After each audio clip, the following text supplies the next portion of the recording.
नमस्कार, मैं बीएससी भाग 2 के प्रथम पेपर शैलिकी के सिद्धांत यूनिट 3 एवं 4 के अंतर्गत सेडिमेंट्री रॉक्स के बारे में चर्चा करूंगा। The topic of my presentation is sedimentology, classification of sedimentary rocks, lithification and diagenesis. Sedimentology deals with the process and product of sedimentation। अवसादी शेल बनने की प्रक्रिया संस्तर विज्ञान कहलाती है।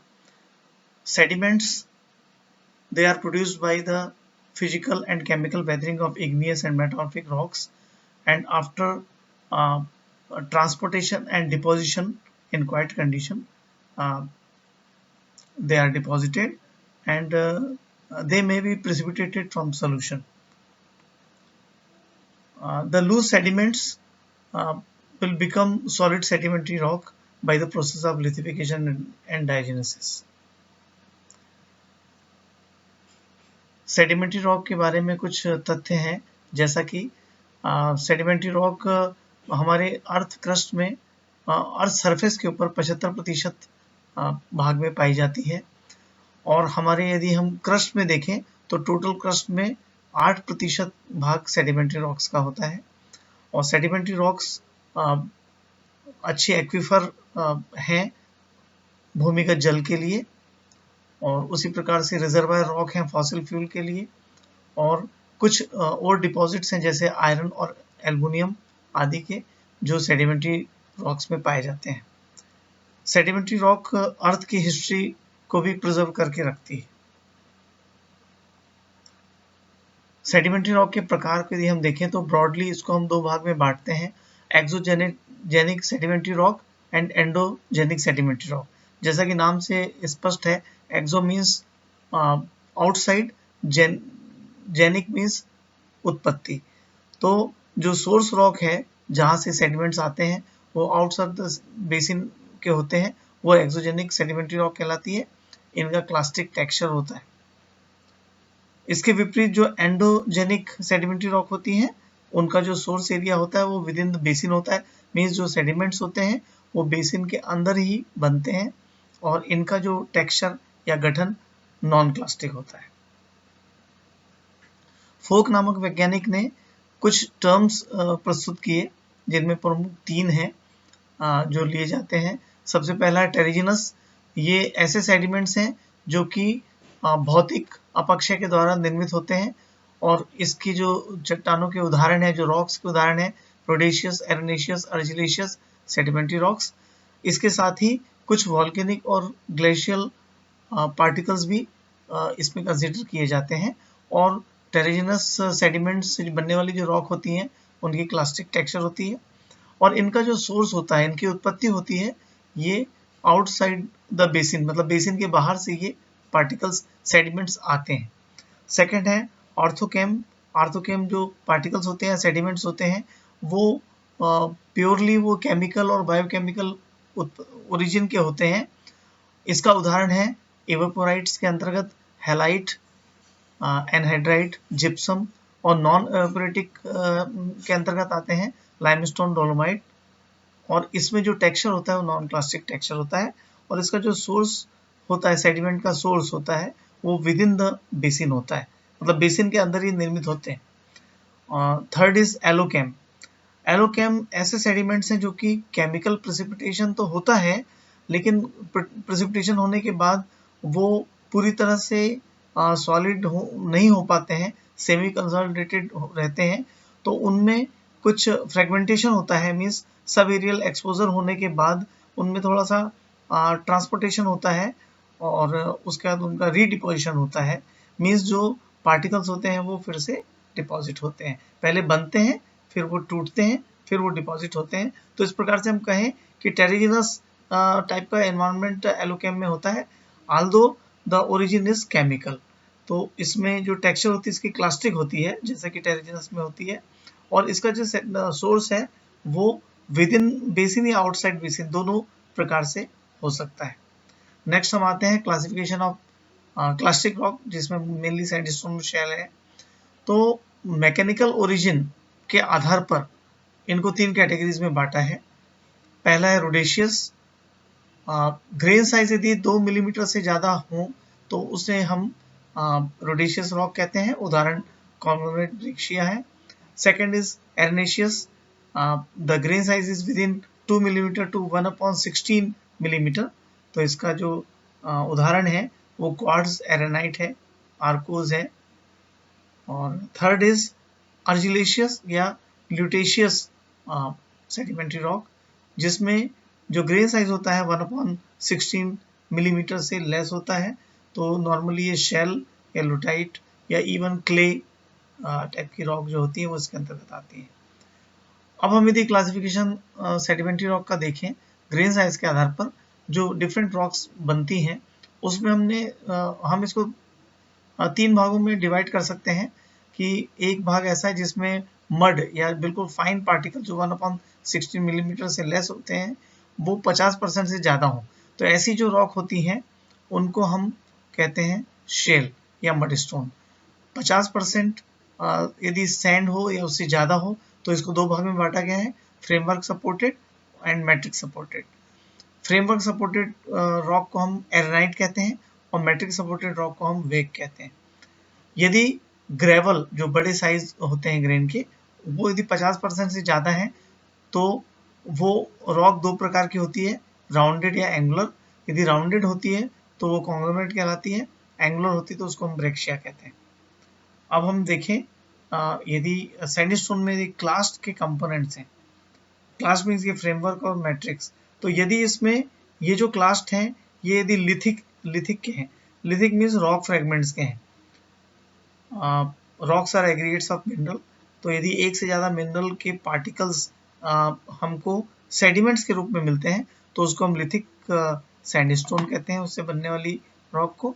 जबकि यदि प्योर हमको क्वार्ट्ज मिलता है यदि क्लास के रूप में तो वो क्वार्ट्ज सैंडस्टोन कहलाता है। इसी प्रकार से यदि हम देखें फ्रेमवर्क सपोर्टेड में यदि है कॉन्ग्लोमरेट तो उसको ऑर्थो कॉन्ग्लोमरेट कहेंगे, और मैट्रिक्स सपोर्टेड में होगा तो उसको पैरा कॉन्ग्लोमरेट कहेंगे। अब ये फ्रेमवर्क एंड मैट्रिक्स से क्या होता है इसको हम नेक्स्ट स्लाइड में कवर करेंगे। सेडिमेंट्री टेक्सचर के अंतर्गत हम देखते हैं कि 2 प्रकार से इनकी ओरिजिन होती है, तो मैकेनिकल और केमिकल। तो मैकेनिकल ओरिजिन से बनने वाली जो टेक्सचर होती है उसको हम क्लास्टिक टेक्सचर कहते हैं, और मैकेनिकल ओरिजिन की जो रॉक बनती है वो रॉक में कंपैरेटिव जो बिगर साइज के ग्रेन होते हैं उनको हम फ्रेमवर्क ग्रेन कहते हैं, और जो स्मॉलर ग्रेन होते हैं जो ग्राउंड मास में ज़्यादातर पाए जाते हैं उसको हम मैट्रिक्स कहते हैं। और ये जो दोनों फ्रेमवर्क और मैट्रिक्स सीमेंट के द्वारा बाइंड होते हैं। यदि हम केमिकल ओरिजिन की रॉक को देखें तो इसमें 2 कैटेगरीज हैं। ऑर्थोकेमिकल रॉक जो होती है वो नॉन क्लास्टिक टेक्सचर को दर्शाती है, और एलोकेमिकल रॉक जो होती है वो क्लास्टिक टेक्सचर को दर्शाती है। अब हम आते हैं सेडिमेंट्री टेक्सचर जो कि क्लास्टिक रॉक की। तो based on grain size sedimentary जो पार्टिकल्स हैं उन पार्टिकल्स को हम डिफरेंट कैटेगरीज में ग्रेन साइज के आधार पर बांटते हैं, जिसमें मेनली है ग्रेवल जो कि 2 मिलीमीटर से बड़े साइज के होते हैं, लेकिन इसमें पुनः इसको 4 कैटेगरीज में बांटा गया है, boulder, cobble, pebble and granule, जिसमें ग्रेन साइज दिए हुए हैं। और यहाँ उसके नीचे उससे छोटे जो होते हैं सैंड, सिल्ट एंड क्ले। तो इस प्रकार से ये ग्रेन साइज के आधार पे क्लासिफिकेशन है। अब हम क्लासिफिकेशन देखते हैं Wentworth, Udden, grade scale and Krumbein 5 scale. तो जैसा कि मैंने पहले आपको बताया बोल्डर से लेके क्ले तक जो ये डिफरेंट ग्रेन साइज हैं, रेंजेस हैं, वो वेंटवर्थ ने उसका नॉमेनक्लेचर दिया boulder, cobble, pebble, sand, silt and clay. और ये थोड़ा सा कॉम्प्लिकेटेड था तो अर्डन नामक वैज्ञानिक ने ग्रेड स्केल दिया। ग्रेड स्केल जो था वो इन वेंटवर्थ के नॉमेनक्लेचर का जियोमेट्रिक ग्रेन साइज स्केल उन्होंने बनाया। तो उन्होंने लिखा इसको 2 to the power 8। अब जैसे ये जो बोल्डर है मोर देन 256 मिलीमीटर है तो 2 to the power 8 है। यदि हम इसको मल्टीप्लाई करें तो ये इसका टोटल जो आएगा वो 256 आएगा। तो इतना लिखने की वजह से हम शॉर्ट में इसको कर सकते हैं। तो इस प्रकार से अर्डन ने डिफरेंट कैटेगरीज में ये जियोमेट्रिक ग्रेन साइज स्केल बनाया, जबकि क्रम्बी नामक वैज्ञानिक ने क्या किया, वो जियोमेट्रिक जो ग्रेन साइज का जो स्केल था, ग्रेड स्केल था, उसको लॉगरिथमिक ट्रांसफॉर्मेशन किया। जैसे कि 2⁸ है, तो इन्होंने बोल्डर को -8 दिया। तो इस प्रकार से ये अलग अलग टाइप के नॉमेनक्लेचर दिए गए जो कि उसको आसान करते हैं क्लासिफिकेशन। अब हम आते हैं फॉर्मेशन ऑफ कार्बोनेट रॉक्स। तो कार्बोनेट रॉक्स दो प्रकार की होती हैं, नॉन मैरीन एंड मैरीन। तो नॉन मैरीन को पुनः हमने 4 भागों में बांटा है, जिसमें एल्गल माउंड या मार्ल स्टोन होते हैं जो कि फ्रेश वाटर लेक्स में पाए जाते हैं, टुफा ट्रेवर्टाइन जो कि हॉट स्प्रिंग में स्पॉन्जी कार्बोनेट के रूप में पाए जाते हैं। नेक्स्ट इज स्टेलेक्टाइट स्टेलेग्माइट जो कि नॉन मैरीन केव डिपॉजिट के रूप में पाए जाते हैं, और डोलोमाइट, जिप्सम, एनहाइड्राइट ये सुप्राटाइडल एनवायरनमेंट में पाए जाते हैं। Next is marine. मेरीन में हमने देखा ये इसमें शैलो मेरीन में दो हैं, जिसमें बायोजेनिक फॉसिलिफरस लाइमस्टोन है और स्ट्रोमेटोलिटिक एल्गल लाइमस्टोन है। नॉर्मली जो लाइमस्टोन होते हैं वो शैलो मेरीन में पाए जाते हैं, और नॉर्मली जो डेप्थ होती है 200 मीटर के रेंज में वो पाई जाती हैं, जहाँ तक सनलाइट पेनिट्रेट करती है। वहाँ चूंकि ये या तो हम फॉसिल फ्यूल्स में देखें, जो ऑर्गेनिज्म होते हैं उनको ऑक्सीजन प्लस सनलाइट दोनों की आवश्यकता होती है, और इवन एल्गीज को डेवलप होने में शैलो वाटर में ही वो बनते हैं। और जो डीप कंडीशन में मिलते हैं वो कैल्केरियस ऊज होते हैं, जो कि कॉन्टिनेंटल शेल्फ से वो लुढ़कते हुए नीचे चले जाते हैं। लेकिन ये डीप मैरीन में भी बहुत ज़्यादा डीप में हमको कैल्शियम के डिपॉजिट नहीं मिलते हैं, कार्बोनेट डिपॉजिट नहीं मिलते हैं, क्योंकि कार्बन कंपनसेशन डेप्थ के नीचे कार्बोनेट जो होता है वो सॉल्यूशन कंडीशन में होता है, तो वहाँ फिर सिलिका के रूप में डिपॉजिशन मिलता है। नेक्स्ट, अब हम आते हैं क्लासिफिकेशन ऑफ कार्बोनेट रॉक्स। तो क्लासिफिकेशन दो प्रकार से इसका होता है, जिसमें फोक और डनहम ये दोनों ने क्लासिफिकेशन प्रस्तुत किए। तो इसमें जो फोक ने क्लासिफिकेशन दिया वो ऑर्थोकेमिकल और allochemical means origin of carbonate rocks के बेसिस पे दिया। तो जो ऑर्थोकेमिकल, जैसे कि पहले भी आपको मैंने बताया, ये इल सॉर्टेड होते हैं, अनडिस्टर्ब्ड होते हैं, they consist of coral colonies and stromatolite they formed within the basin। Basin के अंदर ही ये निर्मित होते हैं। तो इसमें जो ग्रीन पाए जाते हैं, दो टाइप के ग्रीन पाए जाते हैं।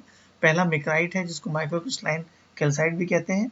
ये the size is less than 4 micrometre, और जो स्पार होता है वो कैविटी फिलिंग ड्रूसी कैल्साइट कहलाता है, जो ये लेस देन 4 माइक्रोमीटर होता है, और ये मोर देन 4 माइक्रोमीटर होता है। तो ये बहुत ही, इसको हम लाइम मड भी कहते हैं। Next is एलोकेमिकल। एलोकेमिकल वो पार्टिकल होते हैं जो कि वेल सॉर्टेड होते हैं, अनडिस्टर्ब्ड होते हैं, कोरल कॉलोनीज पाई जाती हैं, और ये विद इन और आउटसाइड दोनों प्रकार की बेसिन में ये पाए जा सकते हैं। तो फोक ने जो एलोकेम्स को 4 भागों में देखा, जो ग्रेन के पार्टिकल्स होते हैं उन्होंने देखा कि 4 प्रकार के इंट्राक्लास्ट। तो इंट्राक्लास्ट का मतलब है ये ऐसे सेडिमेंट्स हैं जो कि रिवर्ट फ्रेगमेंट्स होते हैं, और ये माइक्रोक्रिस्टलाइन कार्बोनेट से बनते हैं, और बनने के बाद ये इनका कुछ समय के लिए ये एक्सपोज होते हैं, और नॉर्मली सुपराटाइडल कंडीशन में ये एक्सपोज होते हैं, और ये इंट्राक्लास्ट निर्मित होते हैं, और बाद में फिर पुनः ये डिपॉजिट हो जाते हैं। फॉसिल्स ये ब्रोकन अनब्रोकन स्केलेटल फ्रेगमेंट्स होते हैं, जो कि कार्बोनेट सेक्रेटिंग ऑर्गेनिज्म के द्वारा निर्मित होते हैं। Third is oolite. Oolite are spherical carbonate bodies having the size 0.1 to 1 millimeter, and they are having internal structure radial and concentric type. Fourth is pellet. Pellets are rounded bodies having less grain size, 0.03 to 0.15 millimeter, and having no internal structure, and they are mainly, the origin is fecal, they are fecal pellets. Now we come to the Fox classification. Based on orthochem and allochem, Fox classified carbonate rocks into different types. तो उन्होंने जो classification दिया, जैसे कि मैंने आपको पहले बताया, एलोकेम में ये डिफरेंट पार्टिकल्स हैं, इंट्राक्लास्ट, ओलाइट, फॉसिल एंड पैलेट्स, जबकि ऑर्थोकेम में स्पार एंड मिक्राइट है। तो उन्होंने इस प्रकार से क्लासिफिकेशन दिया और डिफरेंट रॉक के टाइप 8 कैटेगरीज उन्होंने बताई हैं। यदि इंट्राक्लास्ट एलोकेम है, उसके साथ यदि ऑर्थोकेम में स्पार है तो वो रॉक इंट्रा स्पेराइट कहलाएगी, और यदि मेक्राइट है उसके साथ इंट्राक्लास्ट के साथ तो इंट्रामेक्राइट। लाइकवाइज ओलाइट के साथ ओस्पेराइट ओमेक्राइट, फॉसिल के साथ बायोस्पेराइट बायोमेक्राइट, पैलेट्स के साथ पैलमेक्राइट और पेलस्पेराइट पैलमेक्राइट। और यदि इन सब में कोई स्ट्रक्चर नहीं है, केवल स्टोनलाइट्स आपको पाया जाए तो उसको हम बायोलिथाइट टेक्सचर कहेंगे, जो इसमें लिखा नहीं है। Next is डनहम्स classification. 1962 में डनहम ने डिपोजिशनल टेक्सचर के आधार पर क्लासिफिकेशन दिया।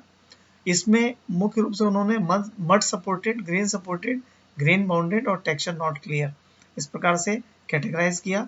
जिसमें मड सपोर्टेड में मड, यहाँ पे मेनली अपन देखें मड रिच से हम मड पुअर उसमें जाते हैं, या हम ग्रेन पुअर से ग्रेन रिच में आते हैं। मतलब यहाँ पे ग्रेन ज़्यादा है, यहाँ ग्रेन पुअर है मड रिच है, यहाँ मड पुअर है ग्रेन रिच है। तो इस प्रकार से तो mudstone, wackestone, packstone, grainstone, boundstone, और यदि मड बिल्कुल भी नहीं है, केवल ग्रेन से वो जुड़े हुए हैं, तो उसको क्रिस्टलाइन कार्बोनेट्स कहते हैं। ऐसा होता है कि जब जो सीमेंटिंग मटेरियल भी क्रिस्टलाइन ही हो। तो इस प्रकार से ये कैटेगराइज उन्होंने किया और नाम दिए। नेक्स्ट हम आते हैं सेडिमेंट्री रॉक का मॉडल हम बताना चाहते हैं, जिसमें हमने जैसा कहा with in the basin, outside the basin. तो यहाँ मेनली 3 प्रकार की रॉक्स हैं। एक तो देखिए क्वार्ट्ज है सैंडस्टोन के लिए, क्ले है शेल के लिए, और कैल्साइट है लाइमस्टोन के लिए। 3 मेन रॉक्स हैं सेडिमेंट्री रॉक्स। तो अब आप देखिए यदि ये सेडिमेंट्री बेसिन है, तो बेसिन में जो बीच वाले पोर्शन में आपको यहाँ पे सैंड दिख रहा है, तो ये आउटसाइड द बेसिन ही आया है। हम कहते हैं ना source of sediment outside the basin. उसी प्रकार से जब ये आउटसाइड द बेसिन मटेरियल आया, तो उसमें क्या हुआ कि डिफरेंट साइज के पार्टिकल इस प्रकार से आए, और महीन जो पार्टिकल थे वो बह के आगे चले गए।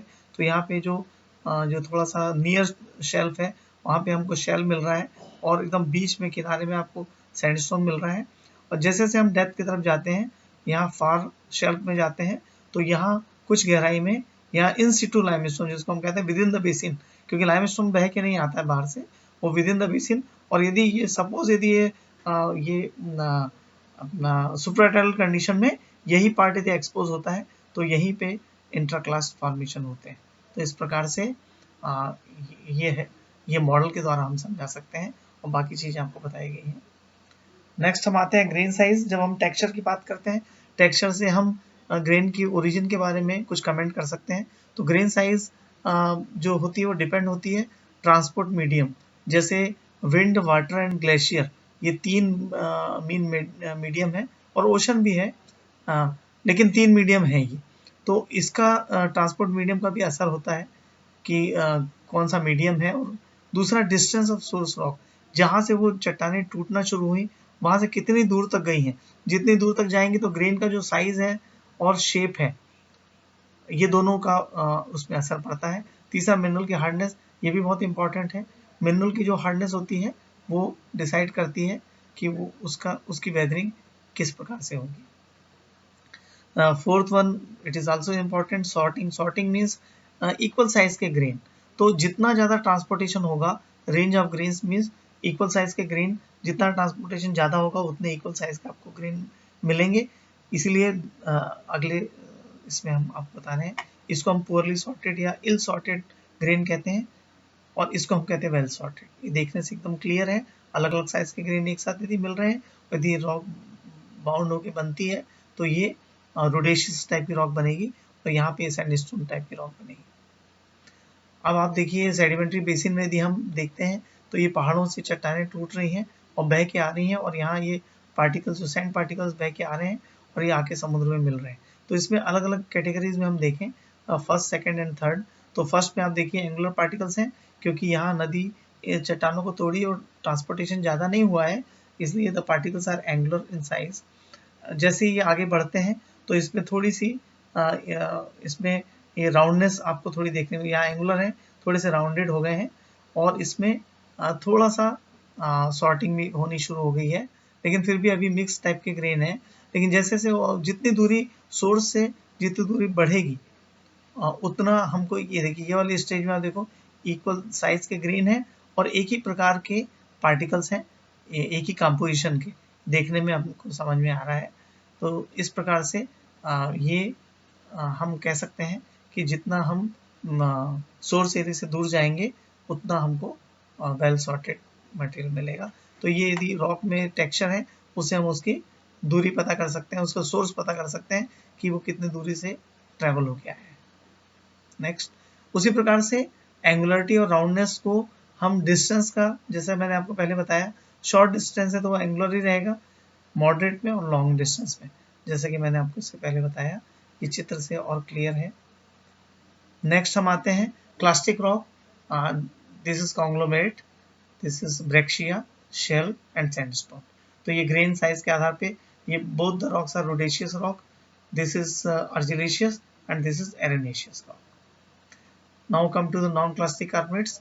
दिस इज कोरलाइन लाइमस्टोन, ये है हेलाइट है, ये इवेपोरेटिक उससे बना है। फॉसिलफेरस लाइमस्टोन है और ये स्टोनोलिथिक लाइमस्टोन है। ये सभी नॉन क्लास्टिक कार्बोनेट्स हैं, कार्बोनेट रॉक या नॉन क्लास्टिक रॉक। नेक्स्ट हम आते हैं लिथिफिकेशन एंड डाइजेनेसिस। जैसा कि मैंने आपको पहले बताया कि लूज सेडिमेंट से सॉलिड रॉक बनने की जो प्रक्रिया होती है उसको हम लिथिफिकेशन कहते हैं। Turning sediment into sedimentary rock is known as lithification. और डाइजेनेसिस, ये नॉर्मली ये दोनों का हम साथ साथ में नाम लेते हैं। डाइजेनेसिस वह प्रक्रिया है जिसमें जो चेंजेस होते हैं, मतलब ये लूज सेडिमेंट से सेडिमेंट्री रॉक बनने की प्रक्रिया लिथिफिकेशन कहलाती है, लेकिन during the loose sediment to hard sedimentary rock diagenesis process होती है। इसमें चेंजेस होते हैं जो कि प्रेशर और सर्कुलेटिंग ग्राउंड वाटर के कारण उसमें चेंज होता है। तो मेनली डाइजेनेसिस में 3 प्रक्रियाएं होती हैं: compaction, cementation and recrystallisation. Compaction में वेट ऑफ ओवरबर्डन, जैसे जैसे सेडिमेंट डिपॉजिट होते जाते हैं ऊपर की चट्टानों के ऊपर के सेडिमेंट्स के प्रेशर से, वो उसकी पोरोसिटी डिक्रीज होती चली जाती है।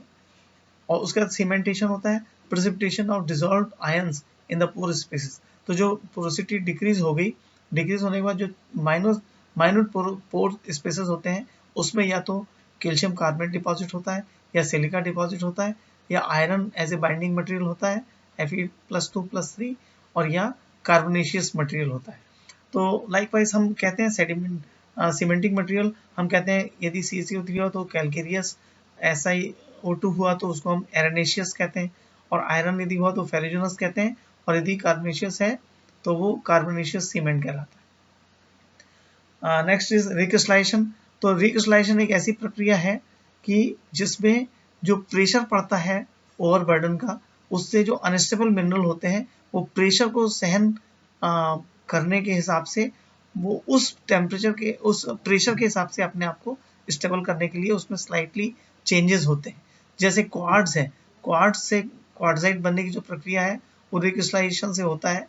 तो उसी प्रकार से ये जो डाइजेनेसिस की प्रोसेस है उसमें रिक्रिस्टलाइजेशन की प्रोसेस से ये और ज़्यादा उसकी बाइंडिंग अच्छी होती है। तो इस प्रोसेस को लिथिफिकेशन एंड डाइजेनेसिस कहते हैं। These are the references I have gone through, and thank you very much. For any clarification please contact WhatsApp number is there.